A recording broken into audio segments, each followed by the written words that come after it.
Welcome to the Bacon Lodge Adventures. In this video, I'm going to be fixing the creeping or crawling or whatever you want to call it, where my Bobcat 753 tries to kill me because it won't do what I tell it to do by driving away by itself and never staying put. And when you drive it, it's very herky and jerky. I'll show you that here in a second in this video. Also, I'll be showing you how not to remove a bearing and how to break some extra stuff. In the end, it'll all be fixed up and it'll work out okay, but there's some fun stuff to go along the way. Hope you enjoy. Welcome to Bacon's Lodge, where I will build many things, fix even more, and try to make it an adventure along the way.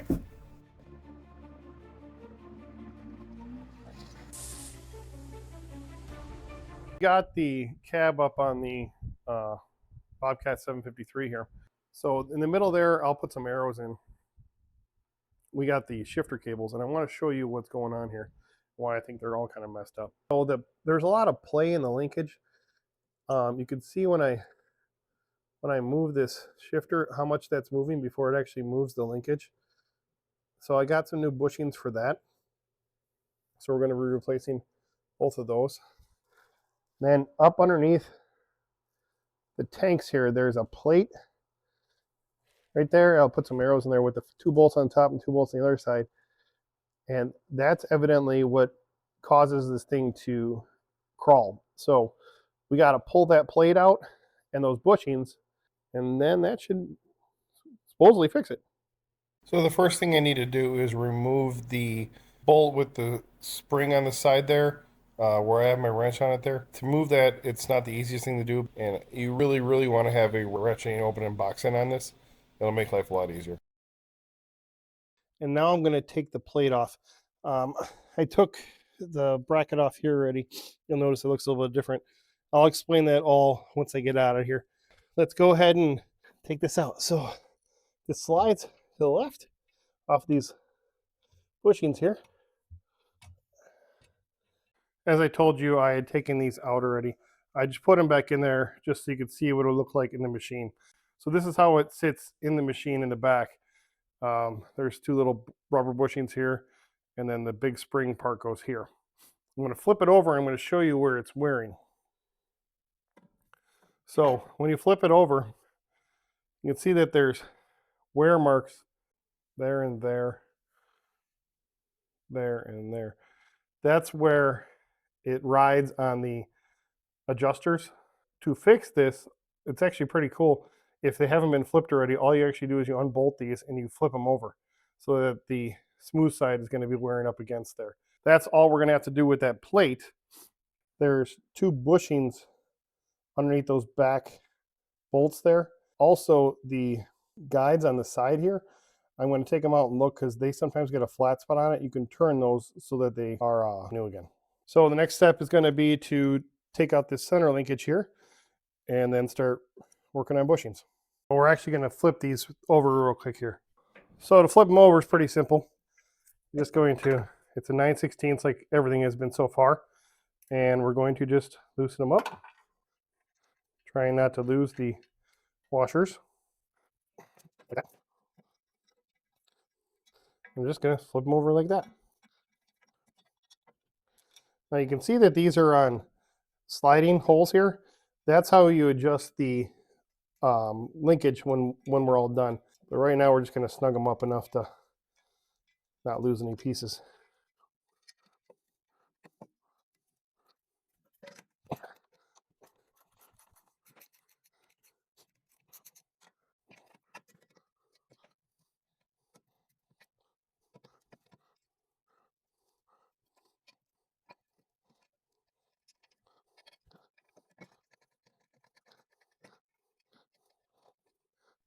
Okay, now we got the flat sides, both towards where they're going to ride.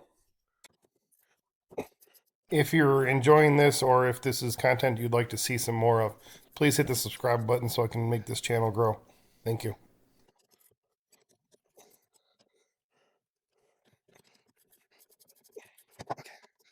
Oh yeah, it's definitely bad. You can see how much that moves around, just me touching it. Those are definitely shot.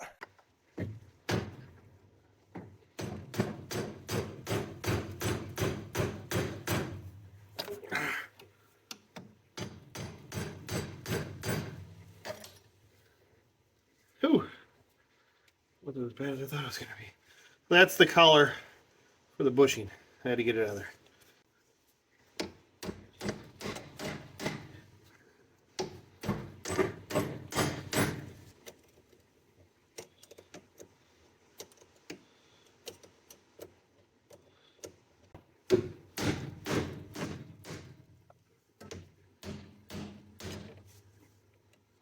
Fuck. Oh no, I done fucked it up. Well, that's a pretty big problem. Now that I've made such a mistake of breaking off that bell housing, I have to take apart all of the insides in here, so that entire plate and the mechanism that holds the handles. This is actually the right way to do it. You should pull this out so you could take off the bell housings. That way you can press those bushings out and press new ones in. It would be a lot less frustrating and work a lot better. Now that we have the assembly taken out, I have to disassemble it. You first take apart the housings themselves where they bolt in, and then you have to remove the U-bolts. There's 2 on each side, so four nuts. Or completely remove those, and that will make it so you can slide it off. I had to clamp the shaft in the middle so that I could get the far bolt removed.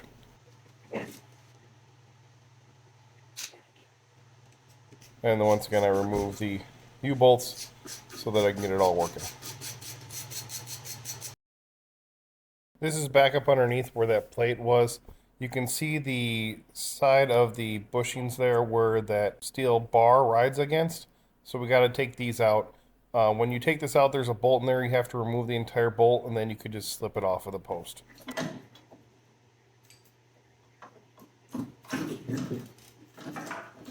Wow. I'm really glad I didn't try to fight with this one side.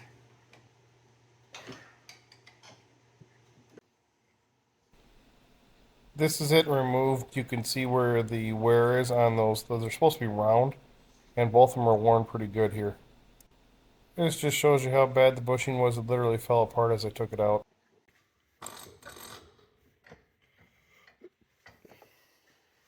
This is the steering linkage. The bearings were so bad that it left the race in here, and I got to bust them out. I'm going to try to do it better here than I did over at when we were in the machine, because I ended up breaking it last time. So the other one, I was able to just catch the race.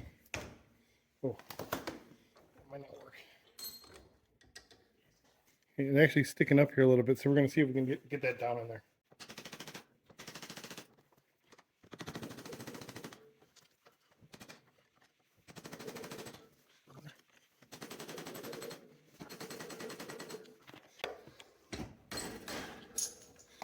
All about the leverage, I guess. That's what's left of it. So I figured when you actually go to reinstall these, if you swap positions, it'll actually make it so the wear spots are on the correct side. You don't actually have to turn those pieces on there. You just have to swap the sides.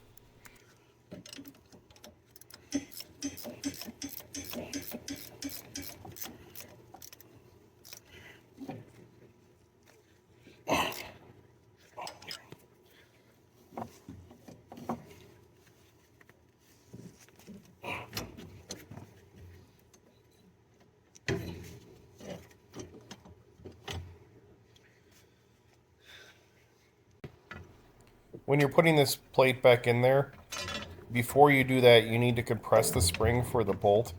To do that, you just take some clamps and you squeeze it down, and then you fish some zip ties through there to hold it in the compressed place. Also, a trick here is if you put a piece of tape on the back of your wrench there, it'll actually hold the nut in there as you're trying to fish it up underneath there.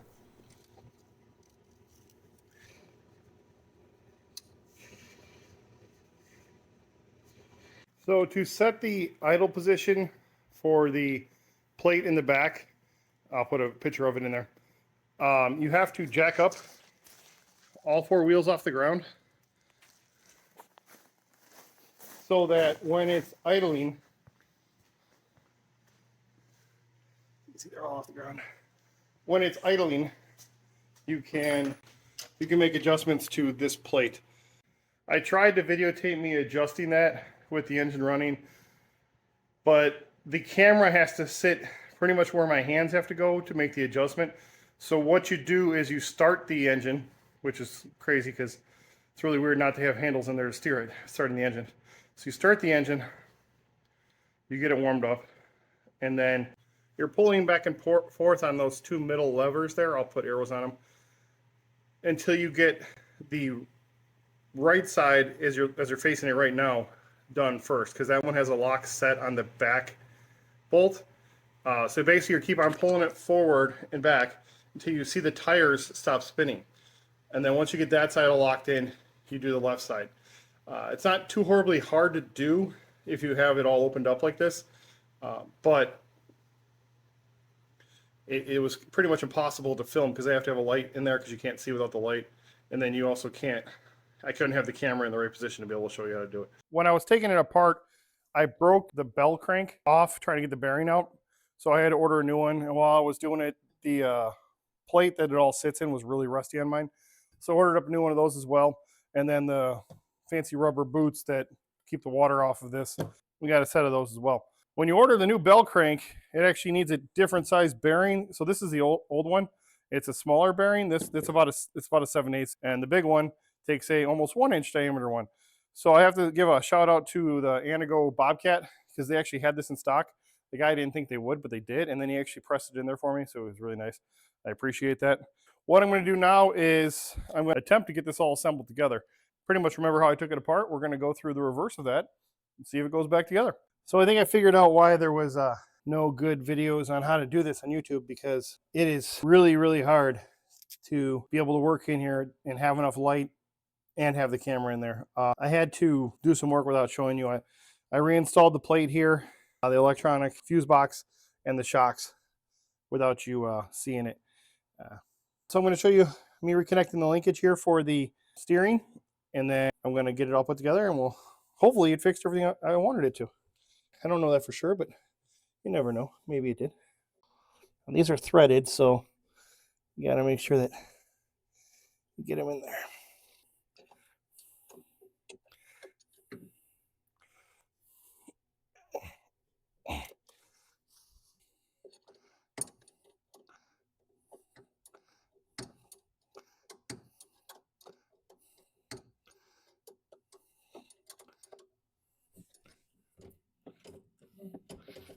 Way stiffer.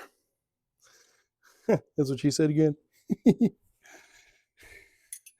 I'm so immature. Okay.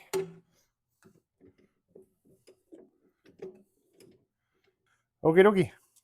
That's it for you guys. Next thing I'll do is I'll be testing it with you.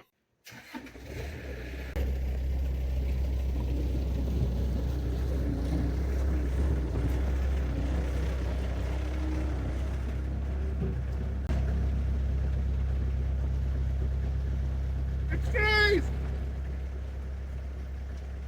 Look at this! Yay!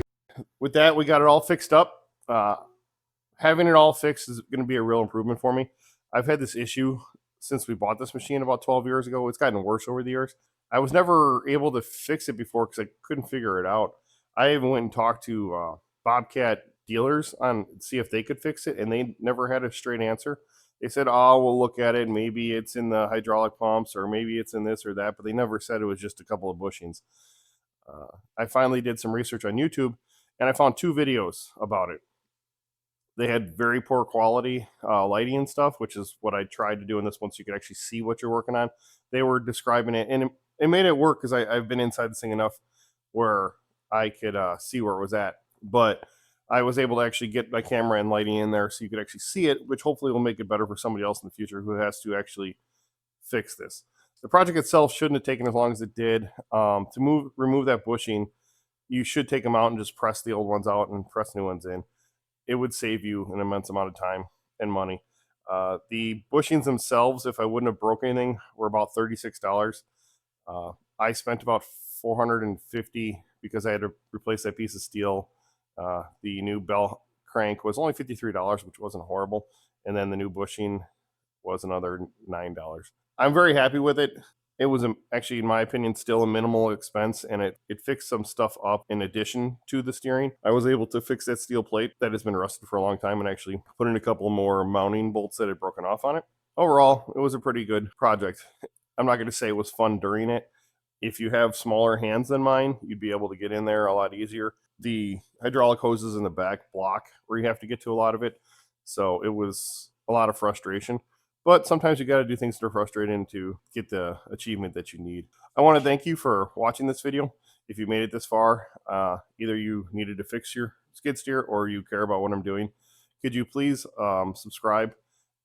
It would be helpful to me so that way I can build the channel. Liking is cool too, because it just shows me that you like the video. I don't know that it does anything else besides that. I get the same people every time that like it, which I appreciate them very much. The more videos I put out there, it seems like it's getting a little bit bigger. Once again, thank you for watching. I'll see you on the next one. May God bless you and have a great day.